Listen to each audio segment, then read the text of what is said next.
Hello बेटा, आज हम करेंगे हमारा अगला चैप्टर 4 उद्योग की विशेषताएं, समस्याएं एवं नीतियाँ, features, problems and policies of industries.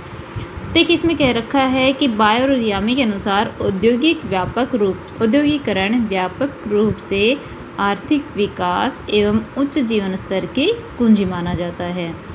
Buyer और यामी के अनुसार क्या है कि औद्योगिकरण व्यापक रूप से आर्थिक विकास एवं उच्च जीवन स्तर की कुंजी माना जाता है।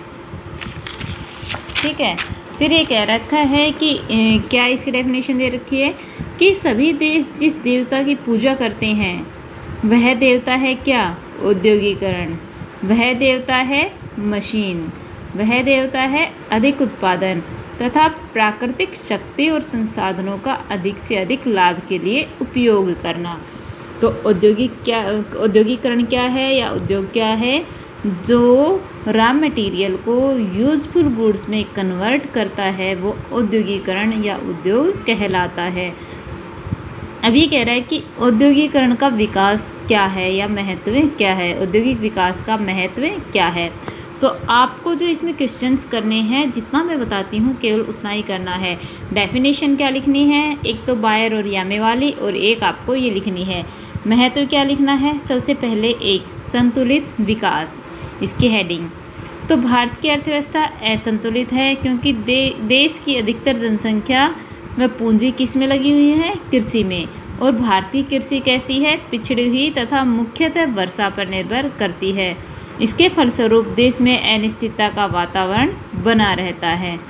ठीक है, वर्षा के कम होने, अधिक होने का अनुपयुक्त समय पर होने के कारण भी अर्थव्यवस्था में भारी उतार चढ़ाव आते रहते हैं और उद्योगों की कमी के कारण भूमि पर जनसंख्या का दबाव बढ़ता है। ठीक है, अगला है हमारे पास उत्पादकता में वृद्धि। उद्योग धंधों के विकास के कारण प्रति व्यक्ति उत्पादकता में अधिक तीव्र दर से वृद्धि होती है। इसका कारण यह है कि जहाँ कृषि में प्रकृति का महत्व अधिक होता है वहाँ उद्योगों में क्या होता है? मानवीय नियंत्रण का महत्व अधिक होता है।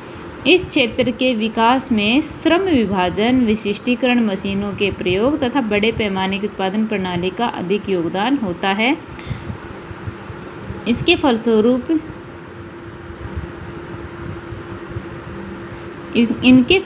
प्रति श्रमिक उत्पादकता बढ़ जाती है। उद्योगों में आंतरिक तथा बाहरी वस्तुओं की संभावना उत्पादन के अन्य क्षेत्रों, विशेष रूप से कृषि क्षेत्र की तुलना में कमी अधिक होती है। ठीक है, अगला है कृषि का विकास।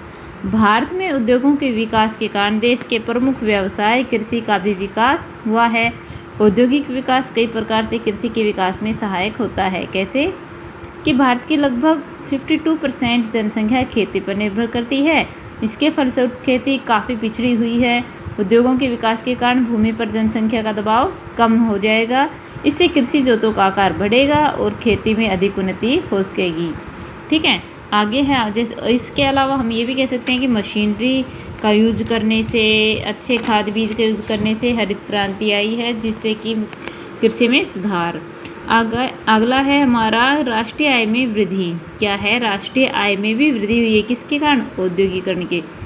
औद्योगिक विकास के कारण देश के प्राकृतिक साधनों का अधिक उत्पादन या उत्पादक उपयोग संभव हो सकेगा। इसके फलस्वरूप उत्पादन में वृद्धि होगी। उद्योगों के कई प्रकार से कृषि पदार्थों की मूल्य वृद्धि होती है। फूड प्रोसेसिंग उद्योगों द्वारा कृषि उत्पादन के मूल्य में काफ़ी वृद्धि संभव हो जाती है। उद्योगों में नए आविष्कारों के अवसर बहुत अधिक होते हैं। इनके फलस्वरूप अधिक विक्रय मूल्य वाली वस्तुओं का उत्पादन करना संभव हो जाता है। आगे है रोजगार में वृद्धि। तो उद्योगों के विकास के फलस्वरूप नए नए उद्योगों की स्थापना होती है। इसके फलस्वरूप देश में श्रम की मांग बढ़ती है तथा अधिक लोगों को रोजगार प्राप्त होने लगता है। भारत में खेती में पहले से ही फालतू श्रम तथा जनसंख्या के आधिक्य की समस्या के कारण बहुत अधिक बेरोजगारी पाई जाती है। तो इसके कारण इससे क्या होता है कि उद्योगों के कारण अब उसमें काफ़ी फर्क हुआ है, बेरोजगारी कम हुई है। जीवन स्तर में सुधार। जनता के जीवन स्तर को ऊंचा उठाने में औद्योगिक विकास का महत्वपूर्ण योगदान होता है। इसका कारण यह है कि जब लोगों की भोजन की आवश्यकता संतुष्ट हो जाती है तो उन्हें अपना जीवन स्तर ऊंचा उठाने के लिए विभिन्न प्रकार के औद्योगिक उत्पादनों जैसे बढ़िया कपड़ा, घरेलू उपकरण, TV, telephone, car, scooter, fridge आदि की आवश्यकता होती है और इन वस्तुओं का उत्पादन उद्योगों द्वारा ही किया जाता है। आगे है पूंजी निर्माण में वृद्धि। भारत के आर्थिक विकास के लिए पूंजी निर्माण का बहुत अधिक महत्व है और पूंजी निर्माण बचत तथा उसके निवेश पर निर्भर करता है। उद्योगों के विकास के फलस्वरूप लोगों की आय बढ़ती है और आय में वृद्धि होने के कारण सीमांत बचत प्रवृत्ति में भी वृद्धि होती है या बढ़ती है। उसके बाद है राष्ट्रीय प्रतिरक्षा में योगदान। औद्योगिक विकास का देश की प्रतिरक्षा में महत्वपूर्ण योगदान होता है। आधुनिक युग में देश की प्रतिरक्षा के लिए विभिन्न प्रकार के उन्नत हथियारों, टैंकों, हवाई जहाजों, जलपोतों या हेलीकॉप्टर आदि की आवश्यकता होती है और इनके उत्पादन के लिए देश में उद्योगों का होना आवश्यक होता है। निर्यात प्रोत्साहन तथा आयात प्रतिस्थापन। क्या निर्यात प्रोत्साहन क्या है?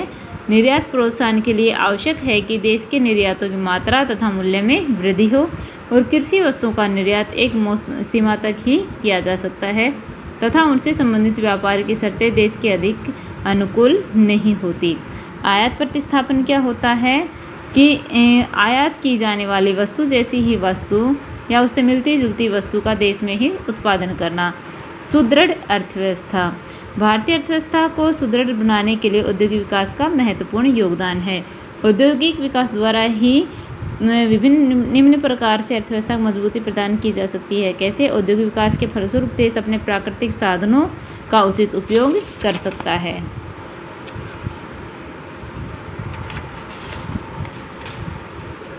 आगे है स्थायित्व के साथ विकास। औद्योगिक विकास के फलस्वरूप अर्थव्यवस्था के आर्थिक विकास के लक्ष्य को स्थायित्व प्राप्त होता है, अर्थात उसमें अधिक उतार चढ़ाव नहीं आते। इसका कारण है कि कृषि का उत्पादन प्रकृति पर निर्भर होने के कारण अनिश्चितता होती है, उसमें उतार चढ़ाव की अधिक संभावना होती है, लेकिन उद्योगों में ये संभावना नहीं होती। आगे है मानव पूंजी का विकास। मानव पूंजी से अभिप्राय देश के लोगों की कार्यकुशलता, शिक्षा और तकनीकी वैज्ञानिक ज्ञान, स्वास्थ्य और अनुशासन आदि से है। प्रगतिशील मानव पूंजी आर्थिक विकास का महत्वपूर्ण तत्व है और उद्योगों का विकास किसी देश के लोगों के बहुमुखी विकास के लिए आवश्यक है। तो ये था बेटा उद्योगों का महत्व और उनके डेफिनेशन जो आपको करनी है। ये आप लिख भी लीजिए, लिखना और याद करना दोनों है ये, ठीक है।